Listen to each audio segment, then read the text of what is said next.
Baik, 90,8 DB Radio. Seperti yang kita ketahui di Binersia, Keraton Kasepuhan saat ini menuai polemik ya oleh beberapa pihak yang terlibat dalam perebutan tahta di Keraton Kasepuhan Cirebon.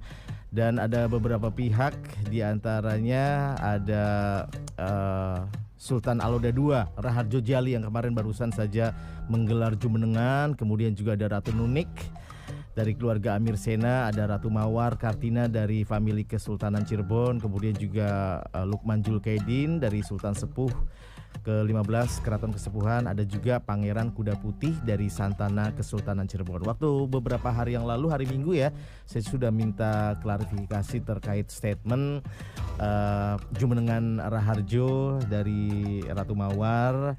Dan untuk masalah Keraton Kasepuhan ini memang dinilai sangat serius sekali ya, apalagi menyangkut kondusivitas kota Cirebon dan juga disoroti oleh beberapa pihak yang dari luar kota Cirebon. Nah, saat ini saya sudah tersambung bersama Pangeran Kuda Putih dari Santana Kesultanan Cirebon. Saya menyapa dulu, selamat malam Pangeran. Selamat malam. Ya, assalamualaikum. Waalaikumsalam warahmatullahi wabarakatuh. Iya, ya, kalau kemarin kan saya sudah ngobrol ya, minta statement atau sikap dari Ratu Mawar, dan ini juga saya malam hari ini supaya lebih berimbang, saya minta klarifikasi atau statement dari Pangeran Kuda Putih Santana Kesultanan Cirebon, Pangeran Heru Rusyamsi Aryanata Reja, yang saya minta statement terkait polemik atau juga kisruh di Keraton Kasepuhan. Ini sebenarnya bagaimana ya tanggapan dari Pangeran Kuda Putih? Monggo. Ya, baik pemirsa dan saudaraku yang ada di Cirebon, semoga semuanya sehat selalu dan selalu dalam lindungan Allah Subhanahu Wa Taala. Ya, terkait mengenai masalah Keraton Kasepuhan ini, sebenarnya perjuangan saya bersama Santana Kesultanan Cirebon itu sudah 1 tahun ya. Dari 14 Agustus 2020. Jadi sebelum aksi itu saya di media ungkap sejarah peteng ya. Nah, dari ungkap sejarah peteng baru rangkaiannya Raharjo ngegembok Keraton, baru Arif almarhum tuh konfirmasi waktu itu mengenai silsilah, mengenai sejarah peteng, dan juga mengenai penggembokan waktu itu Arif sebelum meninggal. Nah, lalu seiring berjalan itu kita aksi pertama itu sebenarnya bukannya demo, tetapi silaturahmi kepada Lukman dan keluarga. 14 Agustus 2020 tepatnya. Itu kita waktu itu ingin menanyakan gitu, karena kemudian kita bersurat ya, gitu, bersurat kepada Lukman itu menanyakan bagaimana sih sebenarnya kok dia menobatkan dirinya sendiri di depan jenazah dan tanpa menghargai keluarga kita semua sebagai zuri asli dari Kanjeng Sunan. Berawal dari situ sebenarnya. Lalu 30 Agustus 2020 dia melakukan jumenengan ya kan, akhirnya itu membuat kita juga kita nggak dijawab gitu ya. Lalu kita juga udah meminta kepada pemerintah untuk coba deh permasalahan ini diduduk barengin dan kita ngobrol mengenai silsilahnya Lukman, mengenai apa yang terjadi selama ini yang kami perhatikan, yang kami lihat ya, karena kami bukan hanya melihat dari sisi tahta, kami bukan mempermasalahkan tahta sebenarnya, tetapi bagaimana ada hal-hal yang menurut kami ini harus ditindaklanjuti, diinvestigasi, karena kami menilai sebuah penyalahgunaan dari aset leluhur kami seperti itu. Nah, itu bagaimana setelah ketemu sama Wali Kota Cirebon untuk bisa menengahi permasalahan di Keraton Kasepuhan, tanggapan dari pemerintah Kota Cirebonnya seperti apa? Iya, itu yang sangat disayangkan sebenarnya. Nah, aksi yang kemarin tanggal 17 Agustus 2021 ya, itu pas hari kemerdekaan Republik Indonesia yang ke-76, kami ingin mengambil momen bahwa agar anak cucu kami itu kelak mengingat, ketika mengingat hari kemerdekaan, mereka ingat juga hari kemerdekaan Keraton Kasepuhan dari kolonial, ya kan gitu. Nah, itu momen yang kita mau ambil. Lalu bukti penyegelan itu sebenarnya bukti kami untuk sebenarnya ada kecewa lah terhadap pemerintah. Kenapa sih gitu loh, polemik ini kan udah 1 tahun nih, makanya grup saya Pangeran Kuda Putih dan juga Santana Kesultanan Cirebon ini kan 1 tahun ini memantau Raharjo Lukman gitu ya. Terakhir itu Kati Sepuh mengeluarkan statement, lalu kami komentar kembali menyatakan bahwa kemarin penyegelan bahwa kami tetap ada dan kami konsisten dalam sebuah perjuangan. Intinya gini sih sebenarnya, Keraton Kasepuhan ini adalah peninggalan siapa kan, yang mendirikan Pangeran Cakrabuana, lalu turun kepada Syekh Syarif Hidayatullah, Nah, generasinya berarti yang berhak di Keraton Kasepuhan ini adalah juriahnya atau anak cucunya atau turunannya ya. Itu udah pasti. Oke. Ketika bukan turunannya berarti bukan haknya di situ gitu loh. Dan juga kami menemukan ada sebuah penyalahgunaan ya, yaitu munculnya PT Keraton Kasepuhan. Ini disinyalir dan diduga ya kan menjadi penyalahgunaan aset leluhur kami itu di sana gitu loh. Jadi bukannya ya, mereka itu bukan turun Kanjeng Sunan, bukan ahli waris, tetapi memanfaatkan aset-aset leluhur kami ini sangat luar biasa. Kami meminta kepada pemerintah, ya kan gitu. Yang kami ingin datang kepada pemerintah itu kemarin kami audiensi ke wali kota itu, kami ingin membuktikan loh, kami ingin memberitahu bahwa ini loh temuan-temuan kami yang kami duga ada sebuah penyalahgunaan aset. Karena apa?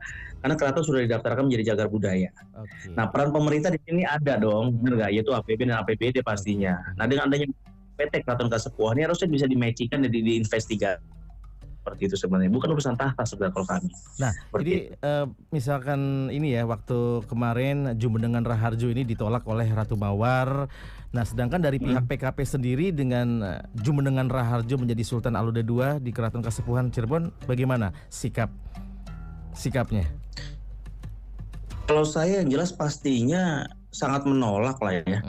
Karena kan begini, kalau Lukman sudah jelas dia jalurnya itu dari kolonial kan gitu. Ya dari kolonial dan sudah terbukti dari filolog sejarah pun sudah memaparkan waktu itu asalnya Alexander itu dari mana.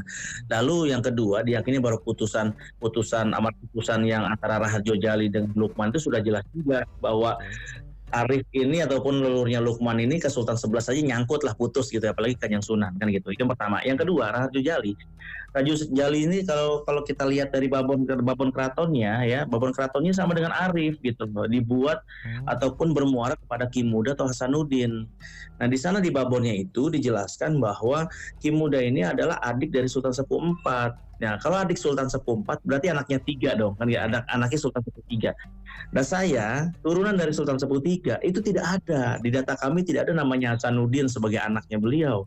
Kalau Amir Sen ada Sultan Sepuh IV. Jadi menurut saya yang satu turunan kolonial, yang satu turunan yang mengkudeta leluhur kami waktu saat itu. Jadi saya pikir ini bukan juriah juga. Nah, kira-kira untuk Pangeran, untuk langkah ke depannya selama ini kan saling mengklaim gitu kan. Nah, kira-kira apakah langkah ke depannya itu akan duduk bersama untuk membuka silsilah? Jadi kan selama ini hanya mengklaim, pihak ini mengklaim, pihak sana mengklaim. Nah, kira-kira apakah ada rencana untuk duduk bersama, ya kan, bersama Lukman, bersama Raharjo, bersama Ratu Mawar gitu, untuk bisa membedah silsilah siapa sebenarnya pemegang tahta sebenarnya di Keraton Kasepuhan ini? Apakah sudah ada rencana seperti itu?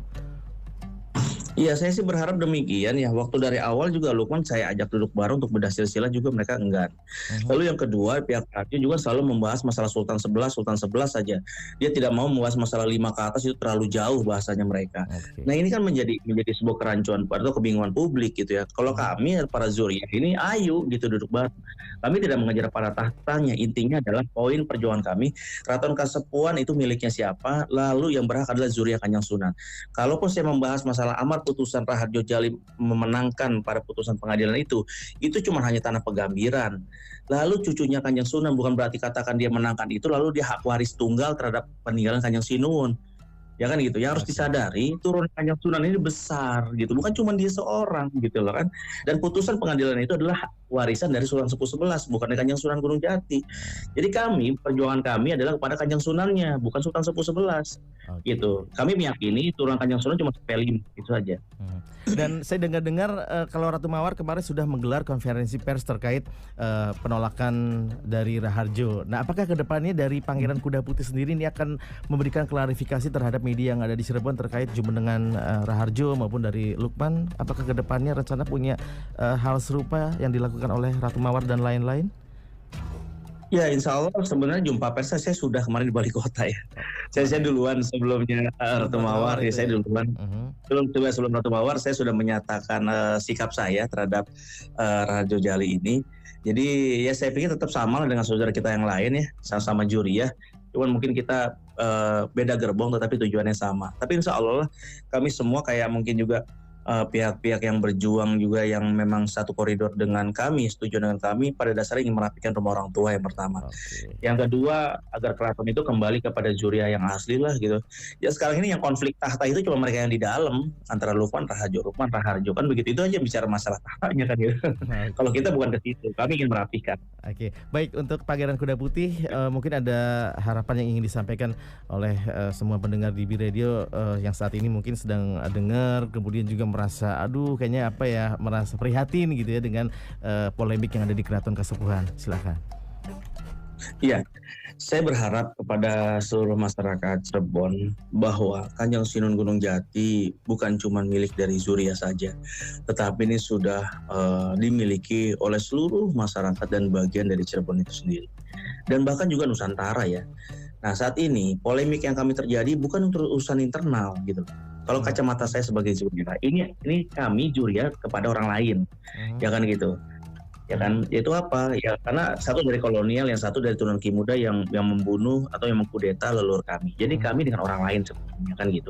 Jadi saya berharap perjuangan kami ini semuanya masyarakat Cirebon mulai terbuka bahwa Kanjeng Sinun ini minta dibela rumahnya, minta dirapihi rumahnya, dan ini saya harap bisa berjuang bersama kami para sentana pesuara Cirebon untuk meminta kepada pemerintah agar peninggalan leluhur ini bukan hanya peninggalan untuk Zuriah, tetap peninggalan masyarakat Cirebon menjadi menjadi simbolnya Cirebon, karena Cirebon kalau nggak ada Kanjeng Sunan nggak rame gitu ya. Iya, betul. Jadi itu menjadi ikon. Jadi penting masyarakat Cirebon, ayo bangkit sama-sama bersama Zuriah. Satu, prinsipnya sama dengan kami, benar katakan benar, salah katakan salah, jangan ada pembenaran di atas kesalahan. Karena di Keraton Kasepuhan terlalu banyak pembenaran di atas kesalahan. Oke, luar biasa sekali ya Pangeran Kuda Putih yang sudah memberikan pencerahan ya, Pangeran Kuda Putih Heru Rusyamsi Aryanata Reja ya, yang saat ini juga sedang terus berjuang ya demi Zuriah yang benar sesungguhnya. Oke, terima kasih, selamat malam, sukses terus buat Pangeran Kuda Putih. Baik. Ya, assalamualaikum, selamat malam Pangeran. Baik, terima kasih Mas Didit. Terima kasih pada sahabat semua dan pemirsa di Cirebon. Semoga sehat selalu dan Allah selalu melindungi semua. Assalamualaikum warahmatullahi wabarakatuh. Waalaikumsalam.